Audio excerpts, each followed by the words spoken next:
73ನೇ ವರ್ಷದ ಶ್ರೀ ಲಕ್ಷ್ಮೀನಾರಾಯಣ ಸ್ವಾಮಿ ಹಾಗೂ ಪಾಲುಪಟ್ಟಮ್ಮ ಗಂಗಾಂಬ ನಾಗದೇವತೆಗಳ ಪುಷ್ಪ ಪಲ್ಲಕ್ಕಿ ಕರಗ ಮಹೋತ್ಸವ ಈ ವರ್ಷ ಆಚರಿಸ್ತಾ ಇದ್ದೀವಿ.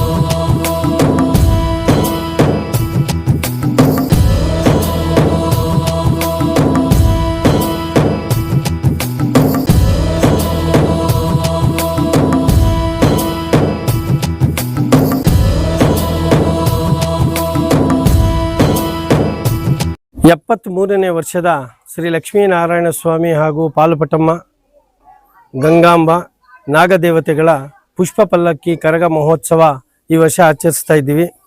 ಈ ವರ್ಷ ವಿಶೇಷ ಏನಪ್ಪ ಅಂದರೆ, ನಮ್ಮ ಪ್ರಸನ್ನ ಪಾಲುಪಟ್ಟಮ್ಮ ಆಲಯದ ನಿರ್ಮಾಣ ಮಾಡಬೇಕು ಅಂತ ಸಂಕಲ್ಪ ಬಹಳ ವರ್ಷಗಳಿಂದ ಇತ್ತು.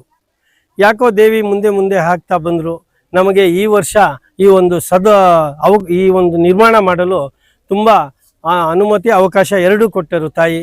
ಇಂದು ಈ ಆಲಯ ನಿರ್ಮಾಣ ಆಗಿದೆ, ಇನ್ನೂ ಆಗಬೇಕಾಗಿರೋದು ಉಳಿದಿದೆ. ಹಾಗೆ ಈ ವರ್ಷ ಕರಗ ಮಹೋತ್ಸವ ಕಾರ್ಯಕ್ರಮವನ್ನು ಹಮ್ಮಿಕೊಂಡಿದ್ದೇವೆ. ಭಕ್ತಾದಿಗಳು ಎಲ್ಲರೂ ಬಂದು ತುಂಬ ಸಹಕರಿಸ್ತಾ ಇದ್ದಾರೆ. ಎಲ್ಲ ಥರದಲ್ಲೂ ಧನ ಸಹಾಯ ಮಾಡ್ತಾ ಇದ್ದಾರೆ.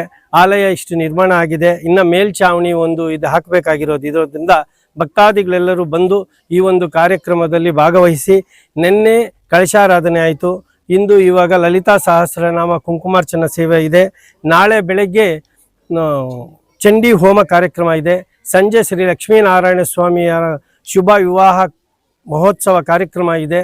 ತದನಂತರ ಸಪ್ತ ಕಳಶೋತ್ಸವ ಇದೆ. ಸೋಮವಾರ ಬೆಳಗ್ಗೆ ನಮ್ಮ ಪ್ರಸನ್ನ ಪಾಲುಪಟ್ಟಮ್ಮ ದೇವರಿಗೆ 501 ಲೀಟರ್ ಹಾಲು ಅಭಿಷೇಕ ಇದೆ. ತದನಂತರ ಮಧ್ಯಾಹ್ನದ ಉತ್ಸವ, ಸಂಜೆ ಶ್ರೀ ಲಕ್ಷ್ಮೀನಾರಾಯಣ ಸ್ವಾಮಿ ಹಾಗೂ ಪಾಲುಪಟ್ಟಮ್ಮ ಹಾಗೂ ಎಲ್ಲ ದೇವತೆಗಳ ಪುಷ್ಪ ಪಲ್ಲಕ್ಕಿ ಕರಗೋತ್ಸವ ಕಾರ್ಯಕ್ರಮ ಇದೆ. ಇಷ್ಟು ಎಲ್ಲ ಕಾರ್ಯಕ್ರಮಗಳನ್ನು ಮುಂದೆ ಬರ್ತೀನಿ. ಹಾಗೆ ಮಧ್ಯಾಹ್ನದ ಶ್ರೀ ದೇವಿಯ 501 ಲೀಟರ್ ಹಾಲು ಅಭಿಷೇಕದ ನಂತರ ಮಧ್ಯಾಹ್ನ ಎಲ್ಲ ಬಂದ ಭಕ್ತಾದಿಗಳೆಲ್ಲರಿಗೂ ಭೋಜನ ವ್ಯವಸ್ಥೆ ಇದೆ, ಪ್ರಸಾದ ವಿನಿಯೋಗ ಇದೆ, ಮಹಾಮಂಗಳಾರತಿ ಇದೆ. ಇಷ್ಟೆಲ್ಲ ಕಾರ್ಯಕ್ರಮಗಳಲ್ಲಿ ಎಲ್ಲ ಭಕ್ತಾದಿಗಳು ಬಂದು ಭಾಗವಹಿಸಬೇಕು ಅಂತ ತಮ್ಮ ಎಲ್ಲ ಭಕ್ತಾದಿಗಳು ನಿಮ್ಮ ಮೂಲಕ ಅವರಲ್ಲಿ ಮನವಿ ಮಾಡ್ಕೊಳ್ತೇನೆ. ಸುಂದರಪಾಳ್ಯ ಗ್ರಾಮದಲ್ಲಿ ಶ್ರೀ ಪ್ರಸನ್ನ ಪಾಲುಪಟ್ಟಮ್ಮ ಗ್ರಾಮ ದೇವತೆಯ ಪುನರ್ ಪ್ರತಿಷ್ಠಾಪನೆ ಕಾರ್ಯಕ್ರಮ ನಡೀತಾ ಇದೆ. ಈ ಒಂದು ಕಾರ್ಯಕ್ರಮದಲ್ಲಿ ಗ್ರಾಮಸ್ಥರೆಲ್ಲರೂ ಸೇರಿ ಅವರ ತನು ಮನ ಧನವನ್ನು ಅರ್ಪಿಸ್ಕೊಟ್ಟಿದ್ದಾರೆ. ಆಮೇಲೆ ಇನ್ನೂ 2 ದಿನಗಳ ಕಾಲ ವಿಶೇಷವಾದಂಥ ಕಾರ್ಯಕ್ರಮಗಳಿದೆ. ಎಲ್ಲ ಭಕ್ತಾದಿಗಳು ಬಂದು ಈ ದೇವಸ್ಥಾನದ ಪಾಲ್ಪಟ್ಟಮ್ಮಗೆ ಪಾತ್ರರಾಗಬೇಕು. ಆಮೇಲೆ ಈ ಪಾಲ್ಪಟ್ಟಮ್ಮದ ವಿಶೇಷ ಏನಪ್ಪ ಅಂದರೆ, ಇದು 400 ವರ್ಷಗಳ ಹಿಂದೆ ಒಬ್ಬರಿಗೆ ಕನಸಲ್ಲಿ ಬಂದು ಇಂಥ ಕಡೆ ನಾನು ಇದ್ದೀನಿ ಅಂತ ಹೇಳಿದಾಗ ಅಲ್ಲಿ ಆ ಪೂರ್ವಿಕರು ಹೋಗಿ ನೋಡಿದಾಗ ಅವ್ರ ಕನಸಲ್ಲಿ ಹೆಂಗೆ ಬಂತು ಅದೇ ಥರ ಅಲ್ಲಿತ್ತಂತೆ. ಒಬ್ಬ ವ್ಯಕ್ತಿ ಇಷ್ಟು ದೊಡ್ಡ ವಿಗ್ರಹ ತೊಗೊಂಡು ಬಂದು ಅವರೇ ಪ್ರತಿಷ್ಠಾಪನೆ ಮಾಡಿ ಈ 400 ವರ್ಷಗಳಿಂದ ಪ್ರತಿದಿನ ಇಲ್ಲಿ ಶುಕ್ರವಾರ ಪೂಜೆ ನಡೆಯುತ್ತೆ. ಅದ್ರ ಜೊತೆಗೆ ವಿಶೇಷ ದಿನಗಳಲ್ಲಿ ಒಳ್ಳೆ ಕಾರ್ಯಕ್ರಮ ನಡೆಯುತ್ತೆ. ಇನ್ನು ಮುಂದೆ ಇವಾಗ ನಡೆದಿರುವಂಥ ಜೀರ್ಣೋದ್ಧಾರದಿಂದ ಇನ್ನೂ ಹೆಚ್ಚೆಚ್ಚಿಗೆ ನಡೆಯುವಂಥ ಒಂದು ಪ್ರೇರೇಪಣೆ ಆ ತಾಯಿ ಮಾಡಿಕೊಟ್ಟಿದ್ದಾರೆ.